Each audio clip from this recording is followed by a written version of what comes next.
મંગલમ ભગવાન વીરો મંગલમ ગૌતમ પ્રભુ મંગલમ સ્થૂલિભદ્રાદયા જૈનો ધર્મોસ્તુ મંગલમ. આ બે પ્રકારના આપણે સમ્યક દર્શન જોઈ લીધા. હવે ત્રીજું શું છે? ક્ષાયિક સમ્યક દર્શન આપણે જોઈએ. તો ક્ષાયિક સમ્યક્ત્વ એટલે શું? આત્મા જ્યારે જે દર્શન સપ્તક છે, દર્શન સપ્તક જે છે ને એનું સંપૂર્ણ ક્ષય કરી નાખે. સંપૂર્ણ એટલે કે સર્વથા, એટલે ટોટલી ક્ષય કરી નાખે. ક્ષય એટલે કે હવે આત્માના પ્રદેશો ઉપર બિલકુલ પણ આ દર્શન સપ્તકનું એક કર્મ દલિક પણ રહેલું ન હોય.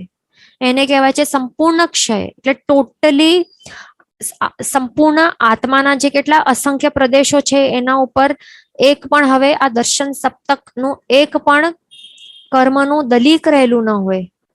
બધાને આત્મા પ્રદેશો ઉપરથી છૂટો કરીને વાતાવરણમાં પાછો મોકલી નાખ્યો હોય, એને કહેવાય સંપૂર્ણ ક્ષય.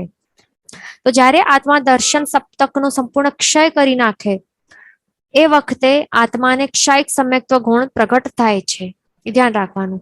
હવે દર્શન સપ્તક એ વસ્તુ શું છે? દર્શન અને સપ્તક. સપ્તક એટલે કે 7 વસ્તુઓ. કઈ કઈ હોય છે દર્શન સપ્તકમાં? શું આવે છે? જે 3 દર્શન મોહનીય કર્મોના જે 3 ભેદો છે, પ્રકારો છે, મિથ્યાત્વ મોહનીય, મિશ્ર મોહનીય અને સંકિત મોહનીય. આ 3 પ્રકારના કર્મોને દર્શન મોહનીય કર્મ કહેવાય. એ આપણે પહેલા જોયું હતું. બરાબર બરાબર જોયું હતું ને કે મિથ્યાત્વ મોહનીય કર્મ છે એ મેઇન છે. એના પછી બીજા ડાયલ્યુટેડ વર્ઝન્સ છે, સંકિત અને મિશ્ર મોહનીય કર્મો. એટલે ત્રણે બેઝિકલી આ મિથ્યાત્વ મોહનીય કર્મો જ છે. પણ અહીંયા આપણને શું આવે છે? શું યાદ રાખવાનું કે 3 દર્શન મોહનીય કર્મોના આ 3 પ્રકારો છે. બાકીના જે 4 કોણ છે દર્શન સપ્તકમાં? બાકીના 4 કશાયો આવે છે.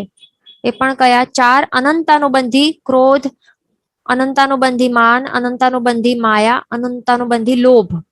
આ 4 પ્રકારના અનંતાનુબંધી કશાયો. બરાબર, એટલે કેટલા થયા? 3 + 4 7. તો આ 7 ને શું કહેવાય છે? દર્શન સપ્તક કહેવાય છે. હવે આ 3 દર્શન મોહનીયના જે આ પ્રકાર છે, સંકિત, મિશ્ર અને મિથ્યાત્વ, તો આ તો છે જ ને દર્શન મોહનીયના જ પ્રકાર છે. પણ આ બાકીના જે 4 છે એ દર્શન મોહનીયના તો પ્રકાર નથી ને. આ શું છે? ચારિત્ર મોહનીય કર્મના પ્રકાર છે આ. એ ધ્યાન રાખવાનું. છતાં પણ એને દર્શન સપ્તકમાં એને ઇન્ક્લુડ કરવામાં આવે છે. એ શા માટે? દર્શન સપ્તક નામ શું છે? દર્શન સપ્તક. તો એમને દર્શન સપ્તકમાં તો 3 દર્શન મોહનીય કર્મ આવવા જોઈએ, છતાં પણ આ 4 અનંતાનુબંધી 4 કશાયોને પણ દર્શન સપ્તકમાં ઇન્ક્લુડ કરેલું છે. આ 4 અનંતાનુબંધી કશાય ચારિત્ર મોહનીય કર્મના પ્રકાર છે. છતાં પણ કેમ? કારણ કે આ જ્યારે આ 7 કર્મોની, એટલે કે આ 3 દર્શન મોહનીય પ્લસ 4 અનંતાનુબંધી કશાયોનું સંપૂર્ણ સર્વથા ક્ષય થાય છે, તો ત્યારે શું થાય છે? જીવને ક્ષાયિક સમ્યક દર્શન ગુણ પ્રગટ થાય છે. એટલા માટે આ 7 વસ્તુઓને દર્શન સપ્તક કહેવાય છે. ખાસ ધ્યાન રાખવાનું. બરાબર, એવું ક્વેશ્ચન આવે તો એ આન્સર છે. બરાબર, એટલે અહીંયા શું થાય છે કે આ દર્શન સપ્તકનું, એટલે જ્યારે પણ દર્શન સપ્તક આ શબ્દ આવે તો સમજી લેવાનું આ 7 વસ્તુઓ છે, યાદ રાખવાનું. બરાબર, બુકમાં લખી લેવાનું. તો આ દર્શન સપ્તકનું સંપૂર્ણપણે આત્માના પ્રદેશો ઉપરથી નિર્જરા થઈ જાય છે, એટલે કે ક્ષય થાય. એટલે એનું મિનિંગ શું કે સત્તામાં હવે બિલકુલ પણ નહીં હોય. બરાબર, એટલે કે ફ્યુચરમાં જે આવવાની દ્વિતીય સ્થિતિ છે અથવા તો સત્તા કહેવાય, તો એમાં પણ નહીં રહેલા હોય. એ તો એક પોઈન્ટ તો છે જ, પણ સાથે સાથે બીજું પણ પોઈન્ટ છે કે હવે આ 7 કર્મો છે, આ દર્શન સપ્તક છે, તો એનું ફ્યુચરમાં પણ એનું બંધ ક્યારે થવાનું નથી. બરાબર, હમણાં તો પ્રેઝન્ટમાં એમનું ક્ષય થઈ ગયું છે ટોટલી એન્ડ કમ્પ્લીટલી, પણ ફ્યુચરમાં પણ એનું બંધ ક્યારે પણ જીવ કરવાનું નથી. તો હવે ફ્યુચરમાં પણ બંધ ક્યારે કરશે નહીં, બંધ જ નહીં થાય તો પછી ફ્યુચરમાં ઉદયમાં પણ નહીં આવી શકે ને, ઓબ્વિયસલી. બરાબર, બંધ કરશે તો જ ઉદયમાં આવશે ને ક્યારેક. એટલે હમણાં ક્ષય કર્યું છે, ફ્યુચરમાં બંધ પણ નહીં કરશે, ફ્યુચરમાં ઉદયમાં પણ ક્યારે પણ નહીં આવશે. આવી રીતે સંપૂર્ણપણે ક્ષય કર્યો હોય જીવે આ દર્શન સપ્તકનું, અને એના કારણે આત્મામાં અત્યંત વિશુદ્ધ સ્તરના અધ્યવસાયો જે પ્રગટ થાય છે અને એના કારણે જીવની જે માન્યતા છે એ માન્યતા સંપૂર્ણપણે સાચી થઈ જાય છે. બરાબર, એટલે જે વિપરીત માન્યતાઓ, ખોટી માન્યતાઓ હતી એ બધી દૂર હટી જાય છે અને માન્યતા સાચી થઈ જાય છે કમ્પ્લીટલી. એ પણ કેટલા વખત સુધી? સાદી અનંતકાળ સુધી. બરાબર, સાદી અનંતકાળ. સાદી એટલે કે આદિ સહિત, સ્ટાર્ટિંગ હોય પણ અંત નહીં હોય.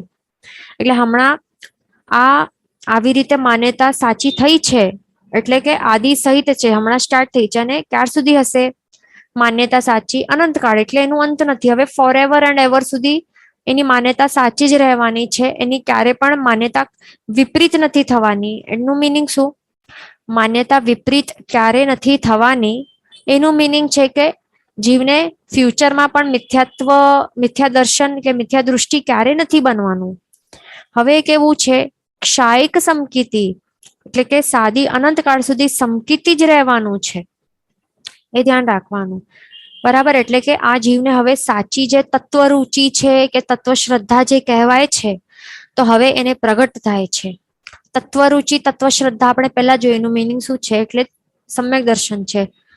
બરાબર, એટલે જે નવ તત્વો છે એના ઉપર રુચિ થાય, કે જે તત્વ છે એના ઉપર શ્રદ્ધા થાય. એટલે કે જે જીનવાણી છે કે પ્રભુએ બતાવેલા જે નવ તત્વો છે એના ઉપર હવે રુચિ અને શ્રદ્ધા આવી જાય, એનું જ નામ છે સમ્યક દર્શન. બરાબર, એટલે આવા જે પરિણામો આત્મામાં પ્રગટ થાય છે એને કહેવાય છે ક્ષાયિક સમ્યક દર્શન કહેવાય છે. ખાસ ધ્યાન રાખવાનું. બરાબર, ક્ષાયિક એટલે કે હવે ક્યારે જવાનું નથી. હવે આવી ગયું તો બસ રહેવાનું છે સાદી અનંતકાળ સુધી, ફોર એવર સુધી. હવે ક્યારે પણ જીવ મિથ્યા દૃષ્ટિ નહીં બનશે ક્યારે પણ. એ ફોર એવર માટે હવે સમકિતિ જ છે. એ ધ્યાન રાખવાનું. બરાબર, અહીંયા આપણે જોઈ લઈએ કે આ ક્ષાયિક સમકિત, જે ક્ષાયિક સમ્યક દર્શન છે, તો એ દ્રવ્યથી માત્ર જે ફર્સ્ટ સંઘણ વાળા જે જીવો હોય ને, ફર્સ્ટ સંઘણ વાળા શરીર વાળા જે મનુષ્ય હોય એમને જ પ્રગટ થઈ શકે છે. બરાબર, એટલે કે હવે અહીંયા શું થયું? નેરો ડાઉન થઈ ગયું ને. ફર્સ્ટ સંઘણ વાળા તો તિર્યંચો પણ હોઈ શકે છે ને, પણ ફર્સ્ટ સંઘણ વાળા માત્ર જે મનુષ્ય હોય એ પણ માત્ર ફર્સ્ટ સંઘણ વાળા, એટલે કે વજ્ર ઋષભ નારા છે સંઘણ વાળા, માત્ર મનુષ્યોને આ ક્ષાયિક સમ્યક દર્શન ગુણ પ્રગટ થઈ શકે છે. એ ધ્યાન રાખવાનું. પણ જે યુગલિકો છે તો તેઓ પણ ફર્સ્ટ સંઘણ વાળા હોઈ શકે છે, પણ એના માટે પછી બીજી કન્ડિશન છે. એટલે હોય જ છે ને, જે યુગલિકો છે એ બધા ફર્સ્ટ સંઘણ વાળા જ હોય છે ને, તો હવે એમને પણ શું આ ક્ષાયિક સમ્યક દર્શન ગુણ પ્રગટ થઈ શકે? નહીં થઈ શકે. કેમ? કારણ કે બીજી અહીંયા કન્ડિશન શું છે કે જે કર્મભૂમિમાં જે ઉત્પન્ન થયેલા હોય, જેમનો જન્મ હોય, તો એવા જ ફર્સ્ટ સંઘણ વાળા મનુષ્યોને જ આ પ્રગટ થઈ શકે છે ક્ષાયિક સમકિત. તો જે યુગલિકો હોય તો તે તો અકર્મ ભૂમિ વાળા હોય ને, તો એમનું પછી કેન્સલ થઈ ગયું. અહીંયા હજી નેરો ડાઉન થઈ ગયું.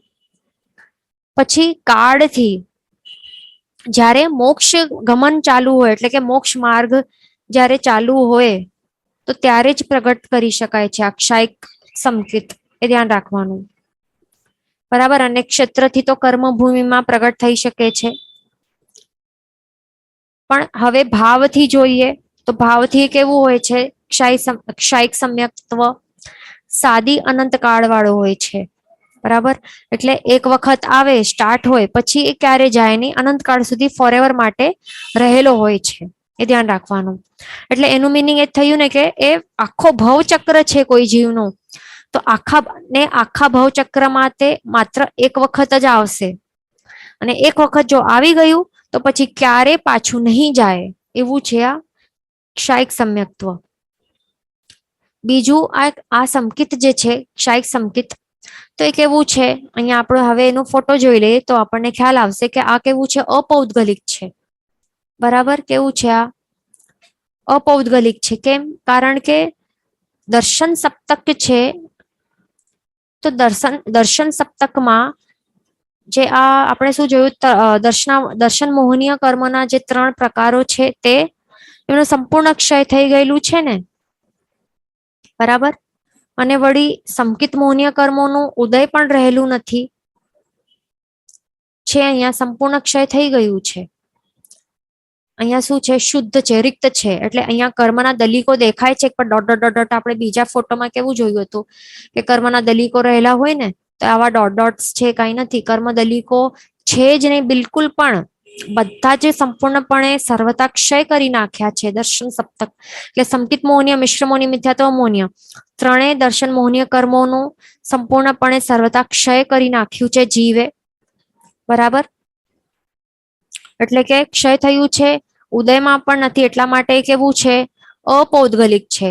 અપૌદ્ગલિક એટલે કે કર્મરૂપી જે કાર્મણ વર્ગણાના પૂદગલ સ્કંધો છે, તો તેઓ રહેલા નથી ને ઉદયમાં, તેઓ નથી રહેલા અહીંયા ઉદયમાં. વળી આ ક્ષાયક સંકિતને શુદ્ધ પણ કહેવાય છે. શુદ્ધ કેમ કહેવાય છે? કારણ કે જે સંકિત મોહનીય કર્મો જે છે તો એ સત્તામાં પણ રહેલા નથી ને, છે સત્તામાં રહેલા જ નથી. આત્મા પ્રદેશ, એક પણ આત્મા પ્રદેશ ઉપર રહેલો નથી. બધા જ ટોટલી કમ્પ્લીટલી બધા જ ક્ષય કરી નાખ્યા છે. એટલા માટે આ અશુદ્ધ નથી, પણ શું છે? શુદ્ધ કહેવાય. ધ્યાન રાખવાનું. એટલે સત્તામાં પણ નથી, એટલા માટે શુદ્ધ છે. આ ધ્યાન રાખવાનું. હવે શ્રેણિક મહારાજાનું જે એક્ઝામ્પલ હતું, તો એમાં શ્રેણિક મહારાજાએ શું થયું હતું? પહેલા એમને આયુષ્ય કર્મ એમનું બંધ થઈ ગયું હતું ને, નેક્સ્ટ ભાવનું આયુષ્ય કર્મ એમનું પહેલા બંધ થઈ ગયું. એ પણ ક્યાંનું બંધ થયું? પહેલી નરકનું બંધ થઈ ગયું.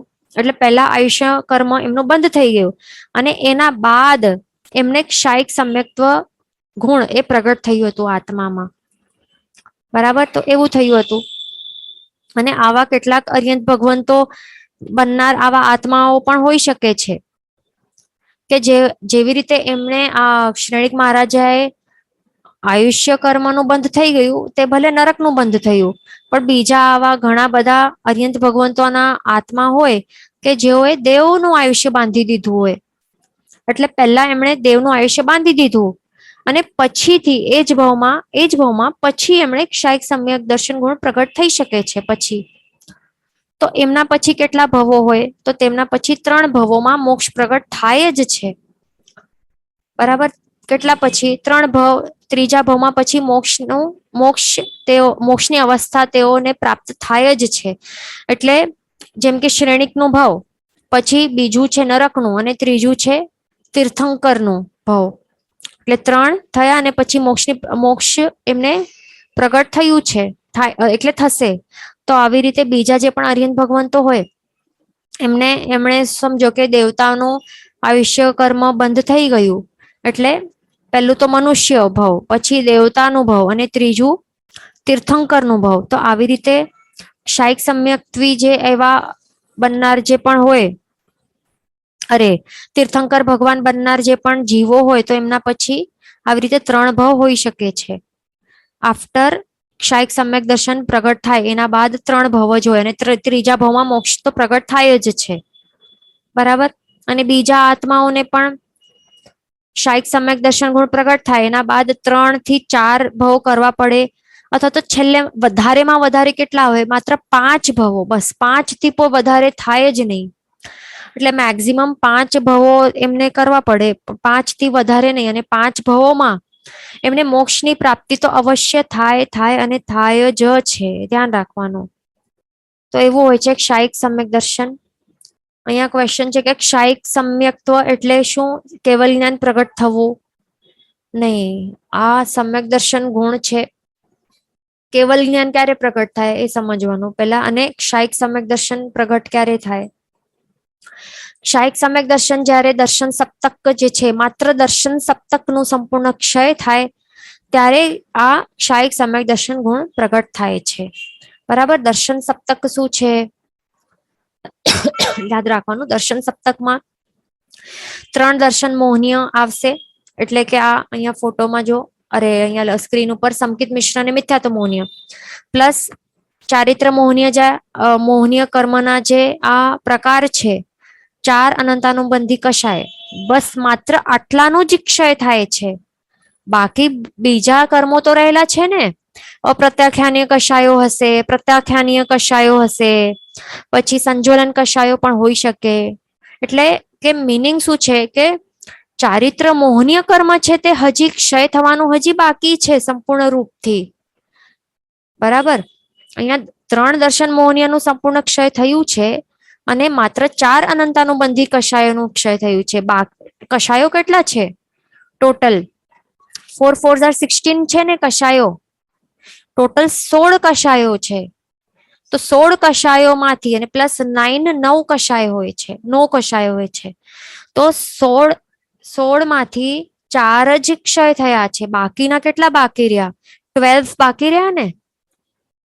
તો 12 કશાયો છે તો તે હજી ક્ષય કરવાના બાકી છે અને 9 કશાય બાકી છે. એટલે ચારિત્ર મોહનીય કર્મ એ શું છે કે ઘાતી કર્મ છે. તો ઘાતી કર્મનું અહીંયા સંપૂર્ણ ક્ષય ટોટલી થયું નથી. બરાબર, આ ક્ષાયિક સમ્યક્ત્વમાં. અને કેવલ જ્ઞાન કેવું હોય? કેવલ જ્ઞાન ક્યારે પ્રગટ થાય? જ્યારે 4 ઘાતી કર્મોનું સંપૂર્ણ ક્ષય થાય તો ત્યારે કેવલ જ્ઞાન પ્રગટ થાય છે. 4 ઘાતી કર્મો કયા છે? જ્ઞાનાવર્ણ્ય, દર્શનાવર્ણ્ય, મોહનીય અને અંતરાય.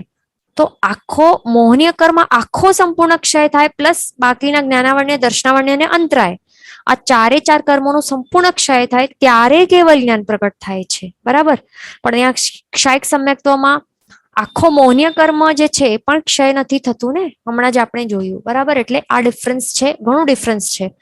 અને કેવલ જ્ઞાન એક વખત પ્રગટ થયું તો પછી શું?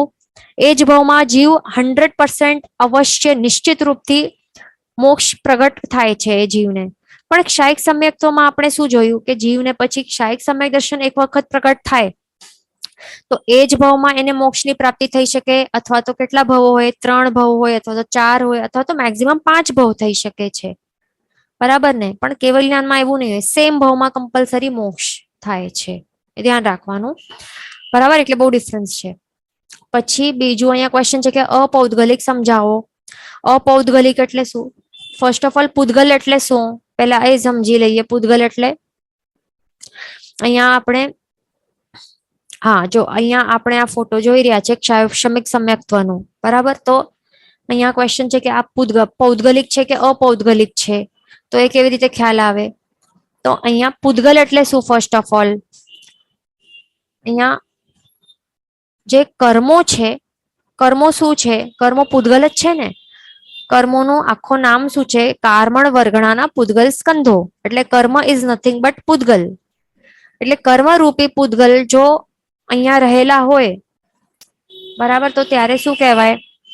પૌદ્ગલિક કહેવાય છે. બરાબર, એટલે ઉદયમાં રહેલા હોય તો શું થાય છે એને? એટલે જે સમ્યક્ત્વ મોહનીય કર્મો, જે એ પૂદગલ રૂપી સંકિત મોહનીય કર્મો જે છે, તો એનો ઉદય જો રહેલો હોય તો એને શું કહેવાય? પૌદ્ગલિક સમ્યક્ત્વ કહેવાય.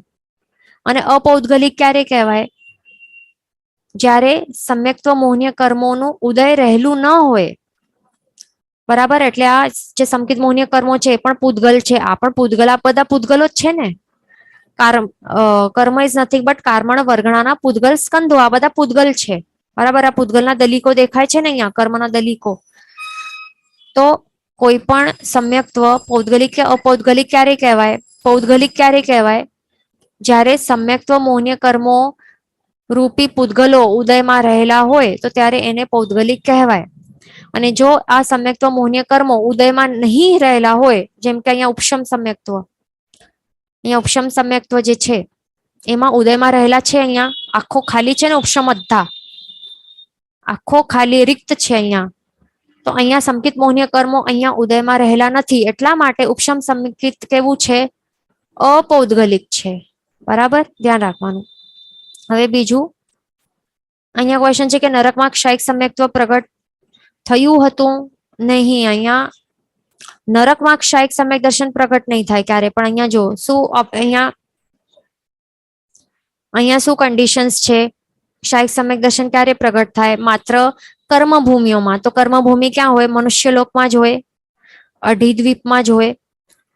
એ પણ મનુષ્યને થાય, નારકીને નહીં થાય. જે 4 ગતિઓ છે એમાં નારકીને નહીં થાય, તિર્યંચ કે દેવતાને નહીં થાય, એ ધ્યાન રાખવાનું. બરાબર, એટલે કે કોઈને પણ નરકમાં નહીં થાય. અને આપ જો શ્રેણિક મહારાજાનું આપ જો પૂછો છો તો શ્રેણિક મહારાજાને ક્યારે થયું હતું? મનુષ્ય ભાવમાં થયું હતું. પહેલા એમનો શ્રેણિકનું ભાવ જ્યારે એમણે કર્યું હતું તો એ જ ભાવમાં પહેલા તો એમણે શું થયું, એ શ્રેણિક મહારાજાના ભાવમાં એમણે નારકીનું આયુષ્યનું બંધ થઈ ગયું હતું પહેલા, એટલે એ બધાયું કહેવાય. બરાબર, એટલે કે શું હતું? બધાયું એટલે કે આયુષ્ય, નરકનું આયુષ્ય, નેક્સ્ટ ભાવનું આયુષ્ય એમણે પહેલાથી જ બાંધી નાખ્યું, પણ નરકનું. અને એ જ ભાવમાં પછીથી એમણે શાયિક સમ્યક દર્શન પણ પ્રગટ થયું અનાથી મુનિ દ્વારા. બરાબર, તો એમના પ્રતિબોધ, એનાથી એમના દ્વારા પ્રતિબોધ પામીને સમ્યક દર્શન ગુણ પ્રગટ થયું, શાયિક સમકિતિ બન્યા તેઓ. બરાબર, એવું હતું. એટલે કે મનુષ્યના ભાવમાં જ શ્રેણિક મહારાજાને ક્ષાયિક સમ્યક્ત્વ પ્રગટ થયું હતું. નરકમાં ક્યારે કોઈ પણ જીવને નહીં થાય ક્ષાયિક સમ્યક્ત્વ, એ ધ્યાન રાખવાનું. બરાબર, અહીંયા ક્વેશ્ચન છે કે લઈને જઈ શકે દેવ કે નરકમાં? તો હા, હવે ક્ષાયિક, જો હવે એમાં શું છે કે શ્રેણિક મહારાજાને હવે ક્ષાયિક સમ્યક દર્શન આ જ મનુષ્યના ભાવમાં પ્રગટ થઈ ગયું ને, પછી તેઓ નરક, હમણાં નારકી તરીકે તેઓ ફર્સ્ટ નરકમાં ત્યાં રહેલા છે અને પછી તેઓ તીર્થંકર બનશે. બરાબર, તો હવે એમને શું પ્રગટ થયું છે? નામ શું છે? ક્ષાયિક સમ્યક્ત્વ. ક્ષાયિક નું હમણાં જ આપણે શું ડેફિનેશન કે મિનિંગ જોયું કે એક વખત જો પ્રગટ થઈ જાય તો પછી સાદી અનંત કાળ સુધી રહે, એટલે કે સ્ટાર્ટિંગ હોય પણ અંત નહીં હોય. એટલે કે એનું મિનિંગ એ જ છે કે એક વખત પ્રગટ થઈ જાય તો પછી ક્યારે નહીં જાય, એટલે કે નારકીના ભાવમાં પણ તેઓ ક્ષાયિક સમકિતિ બનીને જ ગયા. છેલ્લો જે તીર્થંકર નો ભાવ હશે તો ત્યારે પણ ક્ષાયિક સમકિતિ જ હશે, એટલે પછી ક્યારે નહીં જાય, એ જ છે, એ ધ્યાન રાખવાનું. બરાબર, અહીંયા ક્વેશ્ચન છે કે મુનિનું નામ શું હતું? અનાથી મુનિ હતું. બરાબર, અહીંયા ક્વેશ્ચન છે કે ઇફ વી ગેટ ક્ષાયિક સમ્યક્ત્વ then in third bhav we get moksha, then why again 4 5 6 bhav? તો 6 નથી, રોંગ છે, 6 નથી. કેટલા? મેક્સિમમ 5 થી વધારે ભાવો થાય જ નહીં કોઈના પણ, એ ધ્યાન રાખવાનું.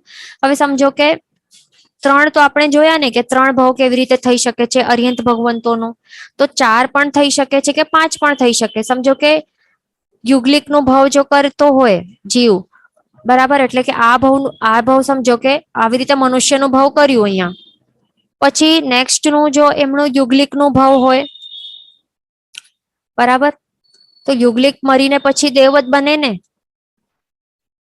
બરાબર, અહીંયા જો હવે મનુષ્યનો ભાવ છે, અહીંયા એને ક્ષાયિક સમ્યક દર્શન ગુણ પ્રગટ થયું. બરાબર, પહેલા તો યુગલિક નું આયુષ્ય એમનું બંધ થઈ ગયું.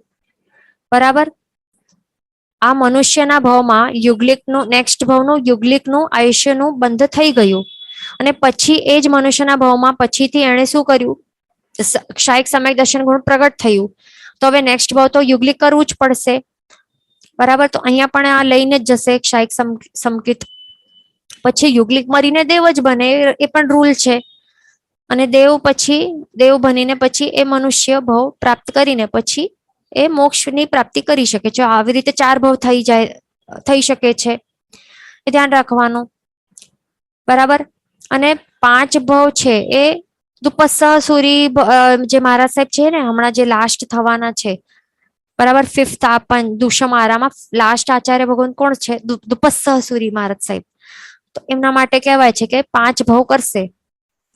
બરાબર, તો એમાં પણ કેવી રીતે? મનુષ્ય ભાવ પહેલું ભાવ કર્યું છે એમણે, બીજો ભાવ કહેવાય છે કે દેવ ભાવ. બરાબર, અને ત્રીજું છે પછી 5મો આરો કેવું છે કે જ્યાં મોક્ષ ગમન ચાલુ નહીં હશે તેઓ પછી મનુષ્ય તરીકે પ્રગટ થશે. તો કેટલા થઈ ગયા? 3 થયા. બરાબર, અને પછી તેઓનું પછી દેવ ભાવ થશે અને પછી છેલ્લો મનુષ્ય ભાવમાં તેમને મોક્ષની પ્રાપ્તિ થશે. તો એવી રીતે 5 ભાવ થયા. બરાબર, આ થર્ડ ભાવ છે ને દુપસ્સહસુરીનો અહીંયા થર્ડ ભાવ થશે. એટલે પહેલો ભાવ મનુષ્ય ભાવ કર્યું હશે, પછી દેવ ભાવ, અને પછી હમણાં બનશે દુપસ્સહસુરી, જેમાં આવી રીતે મોક્ષ એમને પોસિબલ નહીં હોય, મોક્ષ ગમન ચાલુ જ નહીં હશે ને 5મા આરાના છેડામાં.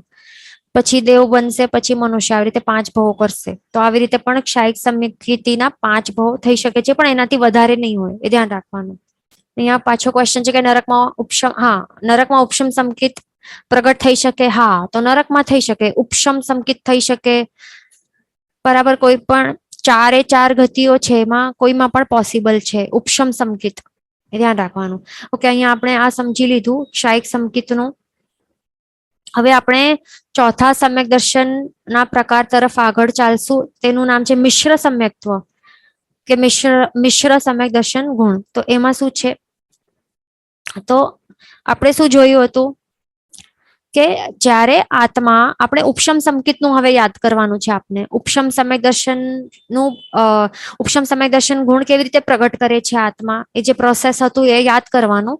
તો એ પ્રોસેસમાં આત્મા શું કરે છે, આવી રીતે અંતરકરણ કરે છે ને, એટલે કે અહીંયા ઉપશમઅધ્ધા ક્રિએટ કરે છે. કેવી રીતે, જે આ દલીકો છે, કર્મના દલીકો છે, મિથ્યાત્વ મોહનીય કર્મના દલીકોને પ્રથમ સ્થિતિમાં અને દ્વિતીય સ્થિતિમાં અહીંયા આગળ પાછળ મૂકે છે, અને જે પણ ઉદયમાં આવેલા છે એનું ક્ષય કરતો જાય છે, ભોગવી છે.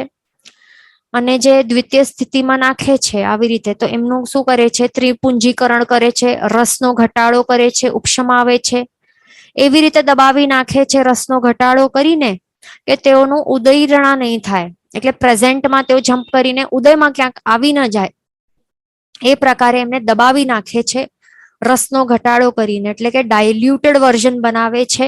એવી રીતે ત્રિપુંજીકરણ કરે છે. તે આપણે સમજ્યું હતું ને ઉપશમ સમ્યક્ત્વમાં, યાદ રાખવાનો પ્રોસેસ. બરાબર, તો આવી રીતે ત્રિપુંજીકરણમાં ત્રણ પ્રકારના આવી રીતે પુંજો બને છે, એટલે કે ડાયલ્યુટ કરે છે, રસ ઘટાડો કરીને આવી રીતે કરે છે. તો હવે શું થાય છે, આ ઉપશમ સમ્યક દર્શન નું કેટલું હોય છે આ કાળ, એક અંતર મુહૂર્ત છે ને આ, બરાબર, આ જે ખાલી કરેલો અંતરકરણ કરેલો જે આ ઉપશમઅધ્ધા છે એની સ્થિતિ કેટલી છે, સમય કેટલું છે, ડ્યુરેશન, એક અંતર મુહૂર્ત.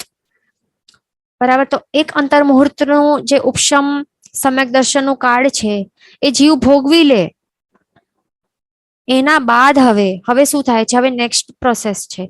એના બાદ જો આત્મામાં અર્ધશુદ્ધ પુંજરૂપી જે મિશ્ર મોહનીય કર્મો છે એનું ઉદય જો થઈ જાય, બરાબર, તો શું થાય, તો ત્યારે આ મિશ્ર મોહનીય કર્મોનું ઉદય કહેવાય છે. એટલે કે જે અહીંયા ડાયલ્યુટ કરેલા હતા ને, કેટલો મધ્યમ 2 ઠાણિયા રસનું જેટલું ડાયલ્યુટ કર્યું હતું ને, મિથ્યાત્વ મોહનીય કર્મને ડાયલ્યુટ કરીને એના રસમાં ઘટાડો કરીને મધ્યમ 2 ઠાણિયા રસ જેટલું આટલું ડાયલ્યુટ કર્યું હતું, રસમાં ઘટાડો કર્યો હતો, રસાઘાત કર્યો હતો, અને આ અર્ધશુદ્ધ પુંજ બનાવ્યું હતું, એટલે કે મિશ્ર મોહનીય કર્મોના દલીકો બનાવ્યા હતા. તો જો ઉપશમ સમ્યક્ત્વ એનો આખો એ ભોગવાઈ જાય, એક અંતર મુહૂર્ત જેટલું કાળ આખો ભોગવાઈ જાય, એના બાદ જો આ અર્ધશુદ્ધ પુંજનું ઉદય થાય, બરાબર, તો ત્યારે શું કહેવાય કે હા, હવે શું છે, મિશ્ર મોહનીય કર્મોનું ઉદય થયેલું છે. અને ત્યારે જીવને શું કેવી અનુભૂતિ થાય છે, મિશ્ર છે ને અર્ધ શુદ્ધ છે, એટલે કે હાફ શુદ્ધ છે ને હાફ અશુદ્ધ છે ને પુંજ, કેવું છે આ, એટલે કે અર્ધ સમ્યક્ત્વ છે ને અર્ધ મિથ્યાત્વ છે, એવી અનુભૂતિ થાય છે. એટલે આવા આત્મિક પરિણામો જે એ વખતના આવા જે આત્મિક પરિણામો હોય, અધ્યવસાયો હોય, તો એમને શું કહેવાય છે, મિશ્ર સમ્યક દર્શન કહેવાય છે, ધ્યાન રાખવાનું. અને આ કેવા હોય છે, અશુદ્ધ હોય છે અને પૌદ્ગલિક હોય છે. પૌદ્ગલિક કેમ, કારણ કે અહીંયા મિશ્ર મોહનીય કર્મોનું ઉદય રહેલું હોય છે ને, આ પૂતગલ જ છે ને, કર્મરૂપી કાર્મણ વર્ગણાના પૂતગલ સ્કંધો છે, એમનું ઉદય રહેલું છે મિશ્ર મોહનીય કર્મના રૂપમાં, એટલા માટે એ પૌદ્ગલિક છે. અને વળી અશુદ્ધ શા માટે છે, કારણ કે સત્તામાં આ સંકિત મોહનીય કર્મો આ રહેલા છે, બરાબર, મિશ્ર મોહનીય કર્મો, મિથ્યાત્વ મોહનીય કર્મ બધા સત્તામાં રહેલા છે, એટલા માટે આ અશુદ્ધ છે, ધ્યાન રાખવાનું. બરાબર, પછી આ મિશ્ર એટલે આ સમજી લીધું આપણે કે મિશ્ર સમ્યક દર્શન શું છે, એનું હજી આગળની ગાથામાં આવવાનું છે, બરાબર, તો ત્યારે હજી એનું સ્વરૂપ સમજી લેશું. હવે આગળ છે પાંચમો સાસ્વાદન સમ્યક્ત્વ અથવા તો સાસ્વાદન સમ્યક દર્શન ગુણ. તો એ ક્યારે પ્રગટ થાય છે એ આપણે સમજીએ. તો હવે જ્યારે આત્માને ઉપશમ સમ્યક્ત્વ પ્રગટ થાય છે, કયો ઉપશમ સમ્યક્ત્વ યાદ રાખવાનું. તો ઉપશમ સમ્યક્ત્વમાં શું કરે છે જીવ, એ પાછું પ્રોસેસ જોઈ લઈએ કે આવી રીતે અંતરકરણ કરીને શું કરે છે, અંતરકરણ કરે છે અને આ પ્રથમ સ્થિતિમાં જે રહેલા કર્મદલિકો છે એનું ક્ષય કરે છે અને દ્વિતીય સ્થિતિમાં રહેલા કર્મોનું રસાઘાત કરીને એનું ડાયલ્યુટેડ વર્ઝન્સ કરી નાખે છે. બરાબર. અને આવી રીતે ત્રિપુંજીકરણ કરે છે. બરાબર. અને ત્યારે આ અંતર્મુહૂર્તમાં જ્યારે પ્રવેશે છે, એટલે કે ઉપશમ અધ્ધામાં જ્યારે જીવ પ્રવેશ કરે છે, તો આ અંતર્મુહૂર્ત સુધી તેવા આત્મિક પરિણામો એ ભોગવી રહેલો હોય છે, વિશુદ્ધ લેવલના. બરાબર. પણ જો આ એક અંતર્મુહૂર્તનો જે આ ઉપશમ અધ્ધાનો જે કાળ છે, એ ડ્યુરેશન છે, પૂરો થવા આવે અને કેટલું બાકી હોય, મેક્સિમમ થી 6 આવલિકા.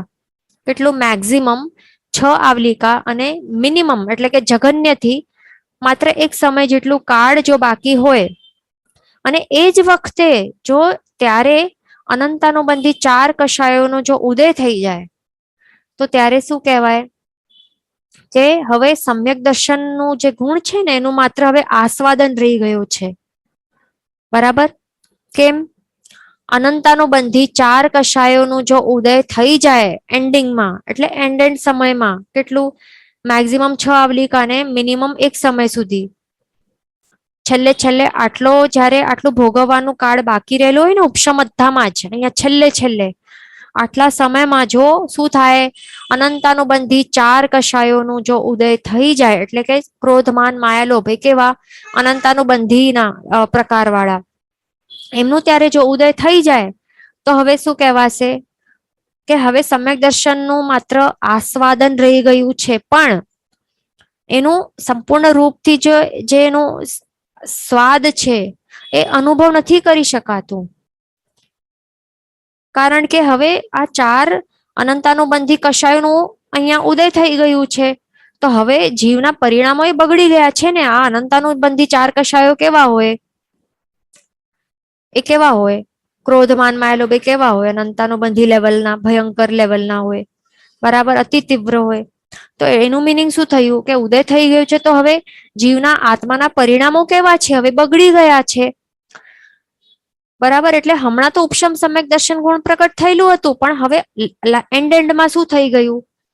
હવે આ કષાયો અનંતાનુબંધી 4 કષાયોનું ઉદય થઈ ગયું, એટલે હવે એના આત્માના પરિણામો હવે બગડી ગયા.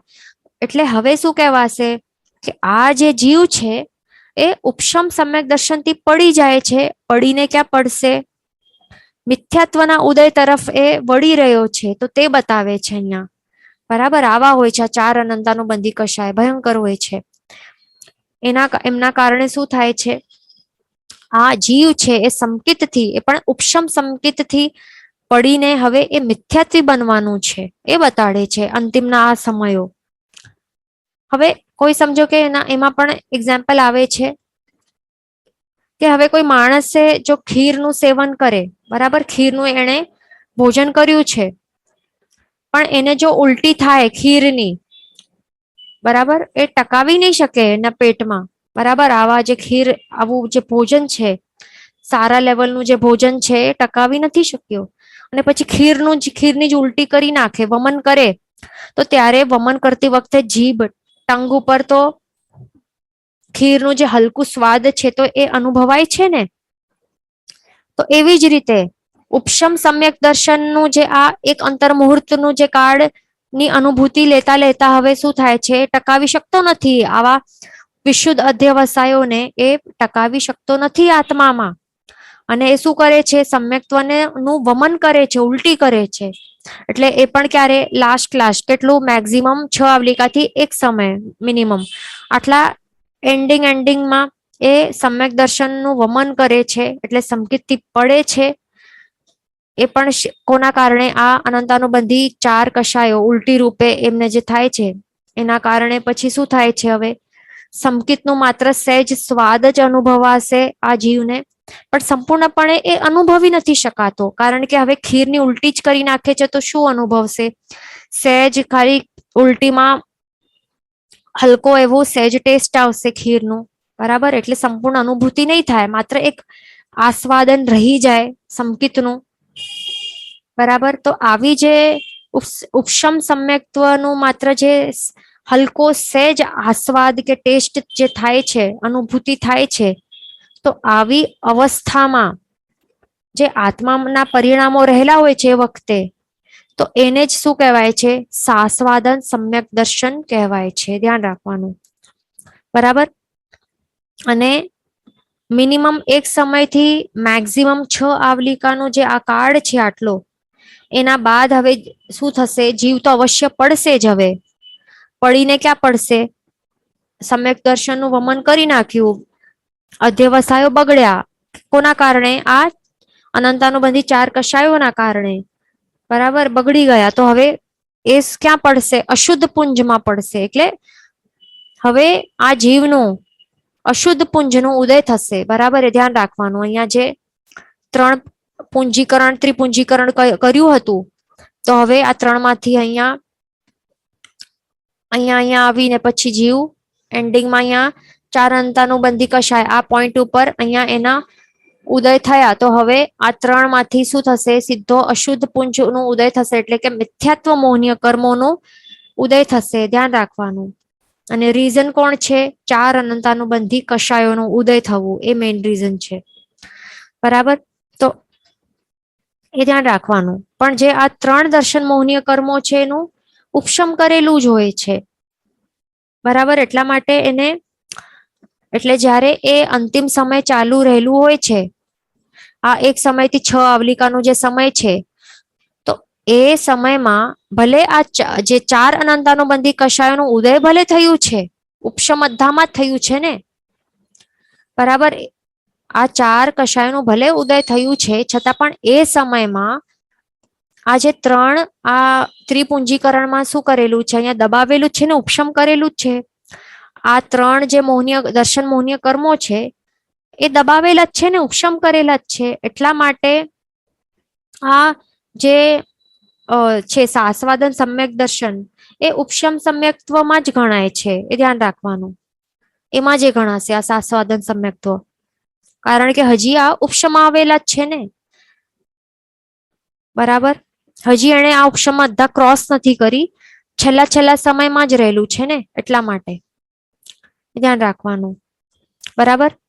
કારણ કે આ 3 દર્શન મોહનીય કર્મોનું ઉદય રહેલું નથી હજી ઉપશમ અધ્ધામાં. ઉપશમ આવેલા જ છે ને, નામ જ શું છે? ઉપશમ અધ્ધા. ઉપશમ આવેલા છે આ બધા 3 આ દર્શન મોહનીય કર્મો, એ ધ્યાન રાખવાનું. એટલે એનું મિનિંગ શું છે?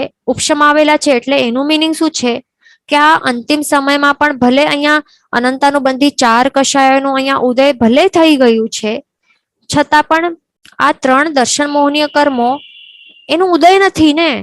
એટલા ઉદય નહીં હોય તો પછી સમ્યક દર્શન ગુણ છે આત્માનું, એનું આવરણ પણ નહીં કરી શકે ને, એને એ ગુણને રોકી શકતા પણ નથી ને. આ કર્મો ઉદયમાં નથી તો રોકી કેવી રીતે શકશે? બરાબર. પણ શું થાય છે? અહીંયા સમ્યક દર્શન ગુણ પ્રગટ થયેલું છે, છતાં પણ એનું માત્ર આસ્વાદ આવે છે, બરાબર. સમ્યક દર્શન ગુણ ચાલ્યો નથી ગયો, પ્રગટ રહેલો જ છે, કારણ કે ઉપશમ આવેલા છે આ 3 દર્શન મોહનીય. પણ એનું માત્ર આસ્વાદ કેમ આવે છે? કારણ કે આ જે 4 અનંતાનુબંધી 4 કષાયો છે ને, એનું ઉદય રહેલું છે. એમના ઉદયના કારણે જીવ જે છે આ સમ્યક દર્શન ગુણનો જે રિયલ જે અનુભૂતિ છે, ખીરની જે શ્રેષ્ઠ અનુભૂતિ છે, એ લઈ નથી શકતો. એનું સ્પષ્ટ રૂપે એની અનુભૂતિ કરી નથી શકતો. માત્ર કંઈક સહેજ સ્વાદ આવે છે, વમન કરેલો જ્યારે હોય સહેજ સ્વાદ આવે, એવું સહેજ સ્વાદ આવે છે, બસ એવું છે. આ એ ધ્યાન રાખવાનું, બરાબર. અહીંયા ક્વેશ્ચન છે કે તો હજી એ મિથ્યાત્વી ન કહેવાય ને? ના, બરાબર છે, હજી એ મિથ્યાત્વી નહીં કહેવાશે. સાસ્વાદન નામ જ શું છે? અહીંયા સાસ્વાદન સમ્યક દર્શન છે, બરાબર. નામ જ શું છે? સમ્યક દર્શન છે ને. એ ધ્યાન રાખવાનું. એટલે હજી આ જીવ સંકિતિત છે અને હજી એને ઉપશમ સમ્યક દર્શન ગુણમાં જ એનો સમાવેશ થશે, કારણ કે હજી એના અંતિમના છેલ્લા સમયો બાકી છે. બરાબર, હજી એનો મિથ્યાત્વ મૌન્ય કર્મોનો ઉદય રહેલું જ નથી ને, કારણ કે હજી એ દબાવીને જ પડેલા છે. હજી એને ઉપશમ અદા ક્રોસ નથી કરી. બરાબર, આટલો એક સમય કે 6 આવલિકા પૂરો થઈ જશે ને એનો કાળ એ પસાર કરી દેશે, પછી જીવને પછી આ અર્ધશુદ્ધ પુંજ એટલે કે મિથ્યાત્વ મૌન્ય કર્મોનો ઉદય આવશે. અશુદ્ધ પુંજ એટલે કે મિથ્યાત્વ મૌન્ય કર્મોનો ઉદય થશે, અને ત્યારે હવે જીવને કહેવાશે કે હવે આ મિથ્યા દૃષ્ટિ બની ગયો છે જીવ.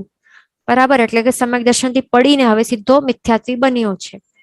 ઓકે, આપણે આ પાંચમું એવું સાસ્વાદન સંકિત પણ સમજી લીધું.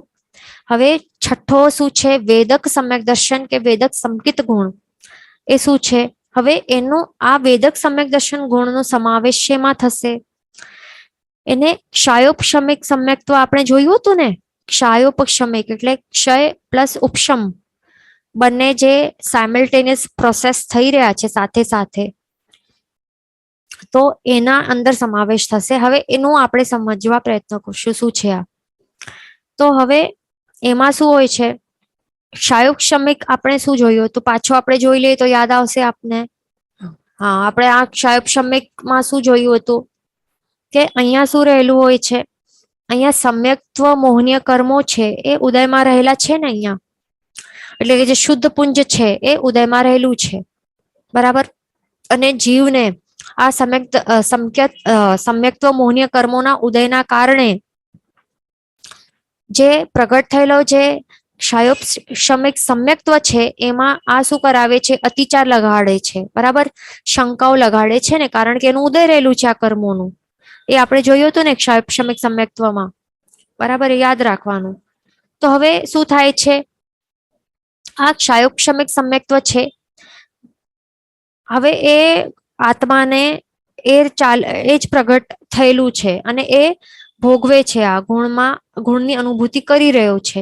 અને આ સંકિત મોહનીય કર્મોનો ઉદય અને ક્ષય એ ચાલુ છે. બરાબર, પછી શું થાય છે? હવે ભોગવીને શું થાય છે? હવે ક્ષયોપશમિક સમ્યક્ત્વ છે એનું છેલ્લું એક સમય બાકી રહેલું છે. તો હવે આપણે આ ફોટો જોઈએ. હવે આ બધું ભોગવી નાખે અને પછી આ જે શુદ્ધ પુંજ છે એટલે કે સમ્યક્ત્વ મૌન્ય કર્મો છે એના બધા જ દલિકો એને ભોગવી દીધા. માત્ર છેલ્લું એક દલિક, એક જ કર્મ દલિક એટલે કે સમ્યક્ત્વ મૌન્ય કર્મનું છેલ્લું એક દલિક બાકી છે અહીંયા. બરાબર, અને એ પણ છેલ્લું સમય જે આ ક્ષયોપશમ સંકિતિ જીવનું આ સંકિત મૌન્ય કર્મનું છેલ્લું દલિક અને છેલ્લું સમય બાકી રહેલું છે, ત્યારે એ ભોગવી રહ્યો છે આ છેલ્લા દલિકને. અને એ છેલ્લા દલિકને એ ભોગવીને ક્ષય કરે છે. તો ત્યારે તે સમયે આ સમ્યક્ત્વ મોહનીય કર્મનું આ વેદન હોય છે. વેદન એટલે કે અનુભૂતિ રહેલી હોય છે. ઓબ્વિયસલી અનુભૂતિ રહેલી હશે ને, કારણ કે હવે જ્યારે જે વખતે આ કર્મોનો દલિકનું ઉદય રહેલું હોય, ઉદયનું મિનિંગ આપણે પહેલા જોયું હતું ને. ઉદયનું મિનિંગ શું છે? કોઈ પણ કર્મનો ઉદય થાય કે ભોગવાય, એનું મિનિંગ શું છે? કે એનું જે ફળ છે એ ભોગવાઈ રહ્યું છે. એનું ફળ શું છે? સમ્યક્ત્વ મૌન્ય કર્મોનું ફળ એ શું બતાડે છે જીવને? કે જે સમ્યક દર્શન ગુણ છે એમાં એ શંકા કરાવે છે, અતિચાર લગાડે છે, તો એનું ફળ બતાડી રહ્યું છે. એટલે કે એની અનુભૂતિ થઈ રહી છે. આ કર્મના ફળની અનુભૂતિ થઈ રહી છે. એન્ડ ઇન અધર વર્ડ્સ આ કર્મના ફળનું વેદન કરી રહ્યું છે જીવ. એટલા માટે એને શું કહેવાય છે? વેદક સમ્યક્ત્વ કહેવાય છે.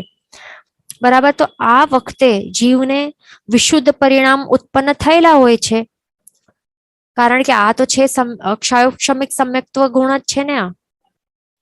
બરાબર, તો એ વખતે જે છેલ્લું જે દલિક છે એ ભોગવી રહ્યો છે, તો એ વખતે જેવા જીવને આત્મામાં વિશુદ્ધ પરિણામો ઉત્પન્ન થયેલા હોય છે તો તેને વેદક સમ્યક્ત્વ કહેવાય છે. અને આ વખતે હવે સત્તામાં જો, અહીંયા સત્તામાં આગળની જે સ્થિતિ છે, આ કર્મોની સ્થિતિ છે, તો અહીંયા સમ્યક્ત્વ મોહનીય કર્મોના દલિકો દેખાય છે? બાકી છે? કઈ નથી બાકી. એક પણ બાકી નથી. બરાબર, કારણ કે આ દલિક જ છેલ્લું હતું ને, બધા જ ભોગવાઈ, એટલે એને બધું જ ભોગવી લીધું છે, એટલે બધાનો ઉદય કરીને ભોગવીને ક્ષય કરી નાખ્યું છે. છેલ્લો માત્ર દલિક બાકી છે. આગળની સ્થિતિમાં કે સત્તામાં બિલકુલ એક પણ કર્મનું દલિક બાકી નથી અહીંયા. બરાબર, દલિક જ બાકી નથી. ન તો એમનું ઉપશમ, એટલે દલિક બાકી હોય તો પછી ઉપશમ કરે ને, એટલે અહીંયા ઉપશમ પણ કરેલું નથી. બરાબર, પણ અહીંયા એનું વેદન રહેલું હોય છે, એટલે અનુભૂતિ રહેલી હોય છે છેલ્લા દલિકની, એટલા માટે એને વેદક સમ્યક્ત્વ કહેવાય છે. બરાબર, પર્ટિક્યુલરલી આ નામ બતાડેલું છે, કારણ કે અહીંયા આગળની સ્થિતિમાં કોઈ પણ કર્મો દબાવીને પડેલા નથી, એટલે કે ઉપશમાવેલા નથી. બરાબર, કાંઈ પણ નથી ને, અહીંયા બધું રિક્ત છે, ખાલી ખમ થઈ ગયું છે. અને વળી સાથે સાથે બીજું, જે આ દર્શન સપ્તક છે, દર્શન સપ્તકમાં શું શું આવે? દર્શન મોહનીય કર્મના શું આવે? 3 પ્રકાર આવે ને, સંકિત, મિશ્ર અને મિથ્યાત્વ મોહનીય કર્મો. બરાબર, આ 3 આવે. તો સંકિત, મિશ્ર અને મિથ્યાત્વમાંથી જે સંકિત મોહનીય કર્મોનો એક દલિક અહીંયા બાકી છે ને, એ ભોગવાઈ રહ્યો છે આ સમયમાં. પણ બાકીના જે અહીંયા મિશ્ર મોહનીય અને મિથ્યાત્વ મોહનીય કર્મો છે, તો એ સંપૂર્ણપણે સર્વથા ક્ષય કરી દીધા છે જીવે. એટલે કે સંપૂર્ણપણે એનું સર્વથા ક્ષય કરી નાખ્યું છે, એટલે કે સત્તામાં પણ હવે નથી. બધા જ ક્ષય થઈ ગયા છે, બધા જ ભોગવાઈ ગયા છે. માત્ર જે આ સંકિત મોહનીય કર્મ, એટલે દર્શન મોહનીય કર્મનું જે ત્રીજો પ્રકાર છે, એ છે સંકિત મોહનીય કર્મનું માત્ર એક દલિક અહીંયા ભોગવાઈ રહ્યું છે. બરાબર, બાકીના જે 2 છે, તો એનું સર્વથા ક્ષય થઈ ગયું છે. બરાબર, આ તો જોયા 3. બાકીના દર્શન સપ્તકમાં 4 કોણ આવે? અનંતાનુબંધી 4 કશાયો આવે, એટલે અનંતાનુબંધી ક્રોધ, માન, માયા, લોભ, આ 4 આવે. તો એમનું પણ સર્વથા ક્ષય કરી દીધું હોય જીવે. બરાબર, એટલે દર્શન સપ્તકમાંથી 6 વસ્તુઓ ટોટલ ક્ષય થઈ ગઈ છે ને. 7 માંથી ટોટલ 6 વસ્તુઓ, 6 કર્મો કમ્પ્લીટલી ક્ષય કરી દીધા છે સર્વથા. અને માત્ર લાસ્ટ સમયના લાસ્ટ એક જ સંકિત મોહનીય કર્મનો એક જ દલિક બાકી છે. હવે એનું એ ભોગવાઈ રહ્યું છે, અને એ પણ ક્ષય થઈ ગયો, એ પણ ક્ષય થઈ જશે ને. તો આ અવસ્થાને વેદક સમ્યક્ત્વ કહેવાય છે. બરાબર, અને હવે આ છેલ્લો દલિક એ ભોગવાઈ જશે, ક્ષય થઈ જશે. એના બાદ શું થશે? એના બાદ આ જે દર્શન સપ્તક છે, બરાબર, આ 7 કર્મો છે ટોટલ, 4 અનંતાનુબંધી કશાય પ્લસ જે 3 દર્શન મોહનીય કર્મ, એટલે સંકિત, મિશ્ર અને મિથ્યાત્વ મોહનીય કર્મો, આ ટોટલ 7 કર્મોનું સર્વથા કમ્પ્લીટલી ક્ષય થઈ જશે.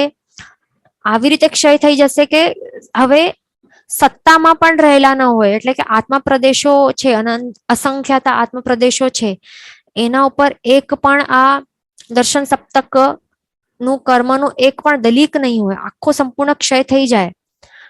ત્યારે શું થાય? તરત જ જીવને શું થાય? હવે દર્શન સપ્તકના સંપૂર્ણ ક્ષય થઈ જવાથી શું પ્રગટ થાય? ક્ષાયિક સમ્યક દર્શન પ્રગટ થાય. આપણે પહેલા જોયું ને, ક્ષાયિક સમ્યક તો આપણે હમણાં જ ભણી લીધું. દર્શન સપ્તકનો સંપૂર્ણ ક્ષય થવાથી ક્ષાયિક સમ્યક દર્શન ગુણ પ્રગટ થાય છે, એ ધ્યાન રાખવાનું. બરાબર, તો આવી રીતે હોય છે, એ યાદ રાખવાનું. તો આ પ્રોસેસ પણ આપણે સમજી લીધું. બીજું, આ વેદક સમ્યક્ત્વ છે, તો એ કેવું છે? અશુદ્ધ અને પૌદ્ગલિક છે. કેમ? કારણ કે અશુદ્ધ કેમ છે અને પૌદ્ગલિક કેમ છે?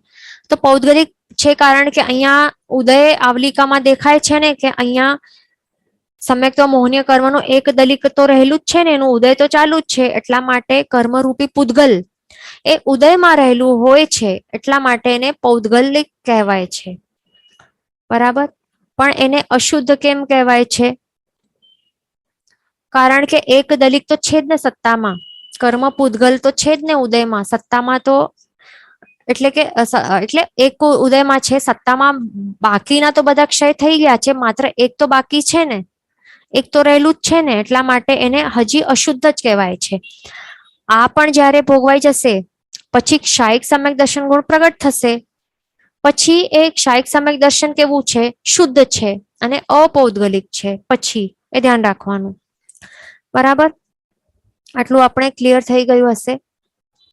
અહીંયા ક્વેશ્ચન છે કે ઉપશમ સંકિત થી ડાયરેક્ટ ક્ષાયિક સમ્યક્ત્વ નહીં પ્રગટ થાય.